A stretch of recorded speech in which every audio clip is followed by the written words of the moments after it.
Hola, ¿cómo están? Me da mucho gusto saludarlos. Bienvenidos, bienvenidas a CIT. Vamos a continuar con nuestra parte 2 de la historia de los derechos universales, los derechos de la mujer. Nos habíamos quedado, si recuerdan, en el siglo XVI y XVII, justamente con los juicios a las brujas en Europa, en Norteamérica. Este movimiento condenatorio se volcó con esta connotación femenina hacia las mujeres. Ya habíamos comentado que del 75 al 95% de las condenadas eran mujeres. Muy bien, a finales del siglo XVII ya vamos a ver, sin embargo, a un primer actor que va a ser trascendental para lo que conocemos ahora como los derechos de la mujer. John Locke, el filósofo británico John Locke, era un personaje, un filósofo, un ser humano que repudiaba el que hubiera estas desigualdades entre el hombre y la mujer. Él tenía tres ejes por los cuales describía que se tenía que luchar o se tenía que avanzar para garantizar que las mujeres tuvieran un trato más equitativo, mucho más digno en la época. Estos tres conceptos eran los siguientes. Primero, que las mujeres no tenían bases suficientes o mucho más inequitativas, ¿verdad? Mucho menores a las que tenían los hombres para divorciarse. Esto se equilibró de alguna forma hasta una ley que se promulgó en Gran Bretaña en 1923. Pero desde ese momento John Locke ya señaló pues estas inequidades legales. Segundo, que los hijos eran propiedad del hombre dentro del matrimonio. Generalmente había una ventaja de parte del hombre sobre los derechos de los hijos. Una ventaja significativa. Y la última era que la violación o el abuso sexual dentro del matrimonio era imposible de comprobar. No existía, el concepto legal en la Gran Bretaña del siglo XVII para condenar el abuso sexual y la violación dentro del matrimonio. Vámonos ahora al siglo XVIII y XIX en Europa, donde ya podemos ver, ya podemos percibir cómo el concepto de derechos empieza a tomar más forma, desde lo filosófico, desde lo político, desde lo social. Y estos movimientos emergían desde la petición de 5 aspectos. Uno era la libertad de religión. 2 era la abolición de la esclavitud. 3 eran los derechos de la mujer. 4 eran derechos o mayores derechos a personas que no pertenecían a cierto estrato social o que no tenían propiedades a su nombre, más bien. Y por último, 5, el sufragio universal, el voto universal. Voto universal, estaban incluidas por supuesto las mujeres, que en ese momento pues por supuesto no se les permitía votar, o si es que se les permitía votar a los ciudadanos en general, porque muchas de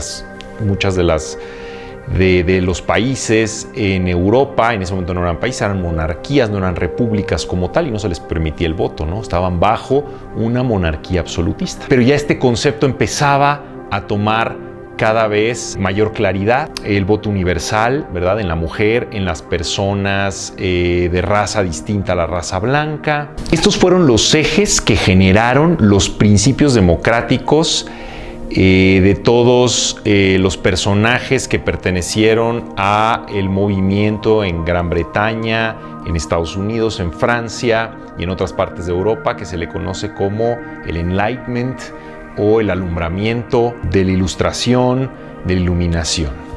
En 1791 se publica por primera vez la Declaración de los Derechos de la Mujer y de la Ciudadana, que era un derivado de la Declaración de los Derechos Universales del Hombre emanados de la Revolución Francesa en 1789, estos principios tan famosos, pero que se le conocían como los Derechos Universales del Hombre.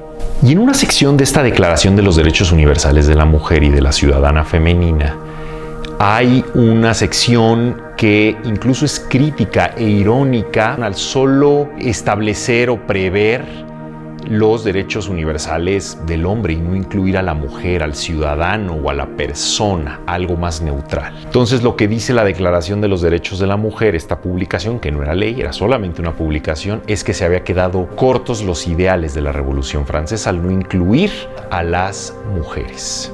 Aquí ya podemos observar grandes avances que van a derivar en los derechos que conocemos actualmente de la mujer. Hubo después otro personaje en 1869 llamado John Stuart Mill, que escribió un documento titulado La supresión de la mujer.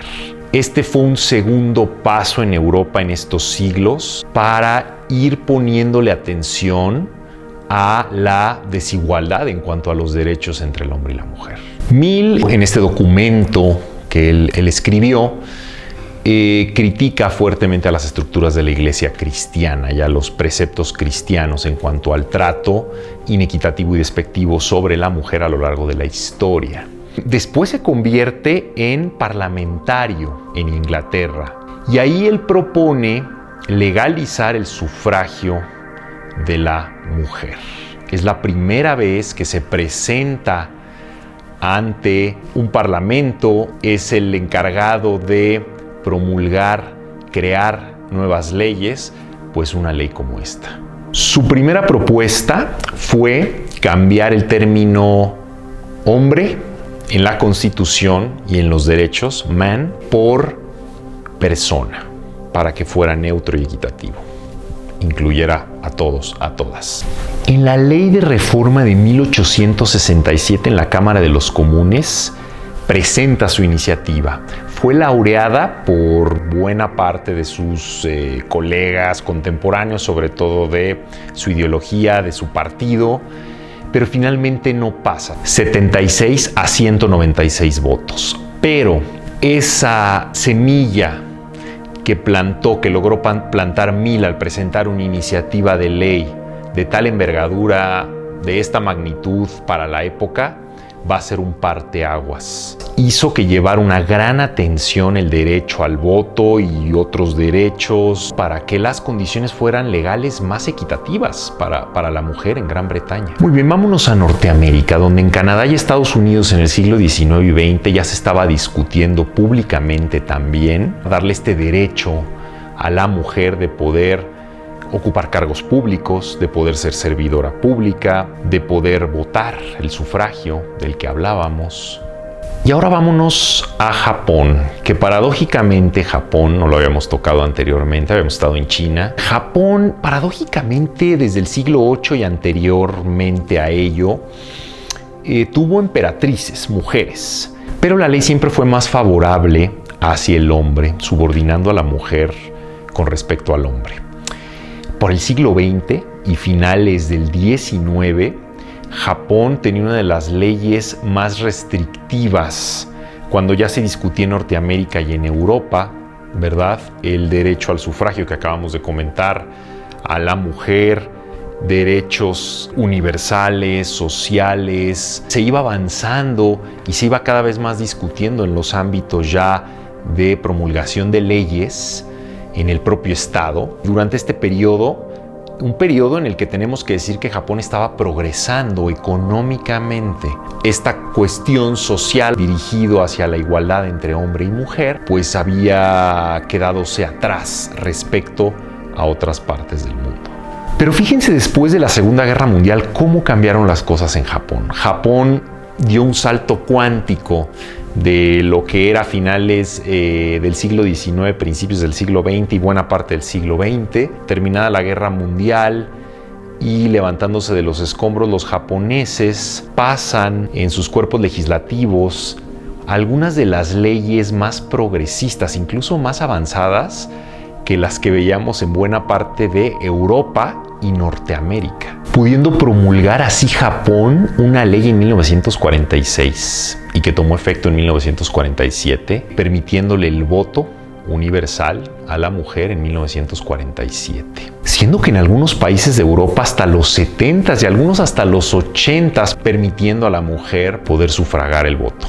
Entonces es una paradoja esta de Japón, que lo consideramos como un país conservador en muchos estudios, análisis sociales, pero fue de los primeros que promulgó el derecho al voto para la mujer.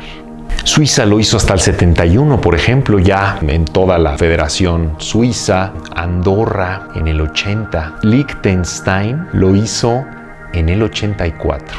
Australia avanzó en el siglo XX relativamente rápido y lo tenemos bien identificado como un país progresista en este sentido, pero paradójicamente hasta 1966 en Australia todavía continuaba esta figura legal en la que el esposo tenía que autorizar y aprobar legalmente que la esposa trabajara. Aunque Francia en esto tampoco se quedó atrás, hasta 1965 fue que también un año antes que Australia promulgó una ley para que no se permitiera esta prohibición de parte del esposo a la esposa. España hasta 1975 sabemos que estuvo bajo la dictadura de Francisco Franco y seguramente por eso tomó más tiempo, ¿verdad?, para promulgar una ley de este tipo. Y bueno, hablando del derecho al voto, que es uno de los derechos más importantes y fundamentales, Nueva Zelanda fue el primero que adoptó una ley que permitiera que le diera derecho a las mujeres al voto en 1893. Fue el primer país en el mundo. Australia le siguió en 1902 y después vinieron nuestros amigos de los países nórdicos o países escandinavos. Tenemos a Finlandia primero en 1906, después tenemos a Noruega en 1913 y le siguieron Dinamarca e Islandia en 1915. Holanda en 1917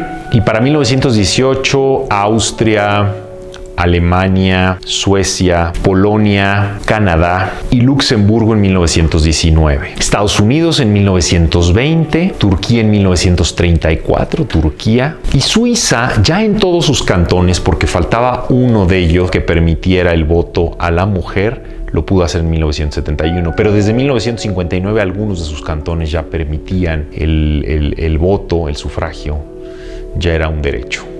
Bueno, en América Latina, Ecuador fue el primero en 1929, Brasil en 1932, El Salvador 1939, Argentina en 1946, un año después de que terminó la Segunda Guerra Mundial, México en 1953. Y bueno, en los 40, 50 y 60, sobre todo 50 y 60, hubo algunos países en Medio Oriente y en África, Nigeria, uno de ellos. En cuanto a derechos de propiedad, desde los 1840 vemos las primeras leyes protegiendo a las mujeres para que pudieran hacerse de propiedad mediante esta promulgación de los derechos por parte de las mujeres, haciéndolo más equitativo.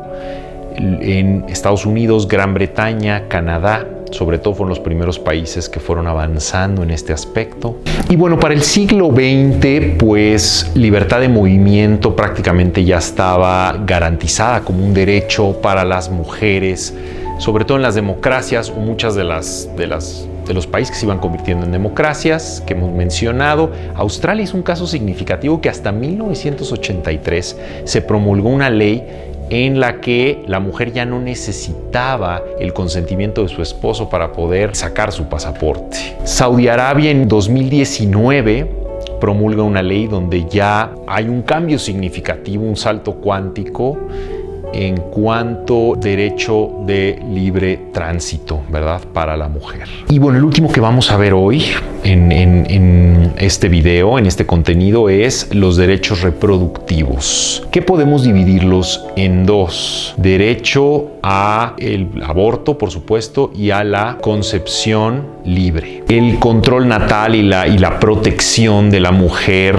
hacia la concepción libre, pues como concepto aparece ya en el siglo XX, y hay leyes que protegen a la mujer, y el derecho al aborto dentro de los derechos reproductivos pues se genera en la mayoría de los países de las democracias occidentales que conocemos en los 1970, siendo este uno de los derechos pues últimos, más contemporáneos, más avanzados que podemos ver a lo largo de la historia de los derechos de la mujer. Muy bien, seguiremos viendo más datos, ya les voy a platicar más adelante qué tipo de datos vamos a ver aquí en CIT.